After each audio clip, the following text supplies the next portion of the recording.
Hi ನಮಸ್ತೆ, ಪೂಜಾ ಮಹಿ world ಚಾನಲ್ಗೆ ಸ್ವಾಗತ. ನಾನಿವತ್ತು ವಿಡಿಯೋ ಮಾಡ್ತಾ ಇರೋದು ಯಾವುದ್ರ ಬಗ್ಗೆ ಅಂತ ಅಂದರೆ, ನಾರ್ಮಲ್ ಡೆಲಿವರಿ ಆದಮೇಲೆ ಫ್ಯೂಚರ್ ಮಾಡಿರ್ತಾರಲ್ಲ, ಅದ್ರ ಪೇಯ್ನ್ ಕಡಿಮೆ ಆಗಬೇಕು ಅಂದರೆ ನಾವೇನು ಮಾಡಬೇಕು ಅಂತ. ಆ್ಯಕ್ಚುಲಿ ನಾನೇನು ಡಾಕ್ಟ್ರಲ್ಲ ಹೇಳೋಕ್ಕೆ, ಯಾರು ಕಮೆಂಟ್ ಮಾಡಿದ್ರು ಮಾಡ್ಬೋದು ನೀವೇನು ಡಾಕ್ಟ್ರ ಅಂತ. ಯಾಕೆಂದರೆ ನನ್ನದು ಓನ್ ಎಕ್ಸ್ಪೀರಿಯೆನ್ಸ್ ಏನಾಗಿದೆ ಮತ್ತು ಡಾಕ್ಟರ್ ನನಗೇನು ಹೇಳಿದ್ರು ಅದನ್ನು ನಾನು ನಿಮ್ಮ ಜೊತೆ ಶೇರ್ ಮಾಡ್ಕೋತಿದ್ದೀನಿ. ಯಾಕೆ ಶೇರ್ ಮಾಡ್ಕೋಬೇಕು ಅಂತ ಅನಿಸ್ತು ಅಂತ ಅಂದರೆ, ನನಗೆ ಪೇಯ್ನ್ ಜಾಸ್ತಿ ಆಗಿತ್ತು. 2 ಡೇಸ್ ಆದಮೇಲಂತೂ ನಾನು ಕುತ್ಕೊಳ್ಳೋಕ್ಕೂ ಆಗ್ತಿರ್ಲಿಲ್ಲ, ಮಲ್ಕೊಳ್ಳೋಕೆ ಆಗ್ತಿರ್ಲಿಲ್ಲ.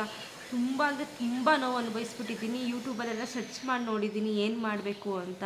ಅದು ವಿಡಿಯೋ ನಂಗೆ ಜಾಸ್ತಿ ಸಿಕ್ಕಿಲ್ಲ. ನಾನು ಹೋಗಿ ಡಾಕ್ಟರ್ ಹತ್ರ ಕೇಳಿದಾಗ ಅವ್ರು ಹೇಳಿದ್ದೇನು ಅಂತ ಅಂದರೆ, ನಮಗೆ ಎಷ್ಟು ಸುಡುತ್ತೋ ಅಷ್ಟು ನೀರನ್ನ ನಾವು ಹಾಕ್ಕೋಬೇಕು ಅಂತ ಹೇಳಿದ್ದು. ಆ ಟೈಮಲ್ಲಿ ನಮಗೆ ಬ್ಲೀಡಿಂಗ್ ಆಗ್ತಾ ಇರುತ್ತೆ ಅಲ್ವಾ, ಅದು ಡ್ರೈ ಇಟ್ಕೊಳ್ಳೋಕ್ಕಾಗಲ್ಲ. ನಾವು ಅದು ಡ್ರೈ ಇಟ್ಕೊಂಡಿಲ್ಲ ಅಂದರೆ ಅದು ವಾಸಿ ಆಗೋ ಚಾನ್ಸಸ್ ಕಡಿಮೆನೇ. ಕೀತ್ಕೊಳ್ಳೋದು ಆ ಥರ ಎಲ್ಲ ಆಗ್ತದೆ. ಡ್ರೈ ಇಟ್ಕೊಂಡ್ರೆ ಅದು ಕಡಿಮೆ ಆಗಿಬಿಡುತ್ತೆ. ಇಲ್ಲ ಅಂದ್ರೂ ನಮಗೆ ಡೆಲಿವರಿ ಆದಮೇಲೆ ಕೆಲವ್ರಿಗೆ 1 ಮಂತ್ವರೆಗೂ ಬ್ಲೀಡಿಂಗ್ ಆಗುತ್ತೆ, ಕೆಲವ್ರಿಗೆ 15 ಡೇಸ್ ಆಗುತ್ತೆ. ಸೊ ಅದಕ್ಕೆ ಅದು ಕಾಯ ವಾಸಿ ಆಗಬೇಕು ಅಂದರೆ ನಮಗೆ ತುಂಬ ಟೈಮ್ ತಗೊಳುತ್ತೆ. ನನಗಂತೂ ನಾನು ಬೆಡ್ ರೆಸ್ಟಲ್ಲೇ ಇದ್ದೆ ಅಂತ ಅಂದ್ಕೊಳ್ಳಿ. ನಾನಂತೂ ಫೀಡ್ ಮಾಡೋಕ್ಕಂತೂ ನಾವು ಕುತ್ಕೋತಾನೆ ಇಲ್ಲ, ಮಲ್ಕೊಂಡೇ ಫೀಡ್ ಮಾಡಿಸ್ತಾ ಇದ್ದೆ.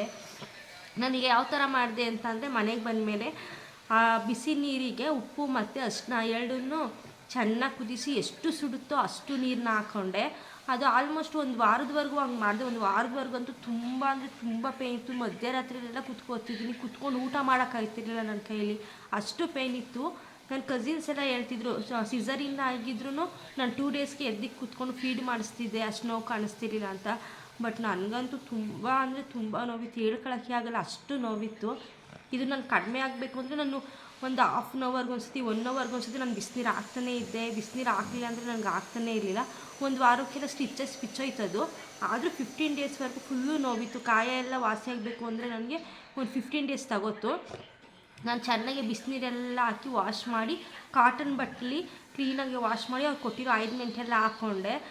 ಈಗ 20 ಡೇಸ್ ಆಗಿದೆ. 20 ಡೇಸ್ಗೆಲ್ಲ ಆಲ್ಮೋಸ್ಟ್ ಕ್ಲಿಯರ್ ಆಗಿದೆ. ಒಂದು 100ಗೆ 90% ಎಲ್ಲ ಫುಲ್ ಕ್ಲಿಯರ್ ಆಗಿದೆ. ಇನ್ನು 10% ಅಷ್ಟೇ. ಅದು 10% ನಾನು ಏನಾದರೂ ಕುತ್ಕೊಂಡು ಜಾಸ್ತಿ ಇಲ್ಲಾಂದರೆ ಮಲ್ಕೊಂಡು ಒದ್ದಾಡಿದಾಗ ಮಾತ್ರ ನನಗೆ ಅದು ಸ್ವಲ್ಪ ಪೇಯ್ನ್ ಕಾಣಿಸುತ್ತೆ. ನೀವು ಇದೆಲ್ಲ ಫುಲ್ಲು ಕ್ಲಿಯರ್ ಮಾಡ್ಕೋಬೇಕು ಅಂದರೆ ನೀವು ಬಿಸಿನೀರು ಹಾಕಿ ಮತ್ತು ಡ್ರೈ ಆಗಿ ಇಟ್ಕೊಳ್ಳಿ. ಅವ್ರು ಕೊಟ್ಟಿರೋ ಆಯಿಂಟ್ಮೆಂಟ್ ಹಾಕ್ಕೊಳ್ಳಿ ಮತ್ತು ಪೇಯ್ನ್ ಕಿಲ್ಲರ್ ಮಾತ್ರೆ ಕೊಟ್ಟಿರ್ತಾರೆ, ಆ ಮಾತ್ರೆನ ಹಾಕ್ಕೊಂಡ್ರೆ ನಿಮಗೆ ಎಲ್ಲ ಫುಲ್ಲು ಕ್ಲಿಯರಾಗಿ ವಾಸಿ ಆಗುತ್ತೆ. ಅಂದರೆ ಒಂದು 15 ಡೇಸ್ ಆದರೂ ನೋವು ಇದ್ದೇ ಇರುತ್ತೆ, ನಾವು ತಡ್ಕೋಬೇಕಷ್ಟೇ. ನೆಕ್ಸ್ಟು ನಿಮ್ಗೆ ಯಾವುದಾದ್ರೂ ವೀಡಿಯೋ ಬೇಕು ಡೆಲಿವರಿ ಬಗ್ಗೆ, ನನಗೆ ನಾರ್ಮಲ್ ಡೆಲಿವರಿ ಹೇಗಾಯಿತು, ನಾನು ಯಾವ ಥರ ಯೋಗ ಮಾಡಿದೆ, ವಾಕ್ ಎಷ್ಟೊತ್ತು ಮಾಡಿದೆ ಅದ್ರ ಬಗ್ಗೆ ನಿಮ್ಗೆ ಏನಾದರೂ ವೀಡಿಯೋ ಬೇಕು ಅಂದರೆ ನಾನು ನೆಕ್ಸ್ಟ್ ವೀಡಿಯೋದಲ್ಲಿ ಅಪ್ಲೋಡ್ ಮಾಡ್ತೀನಿ. Thank you for watching.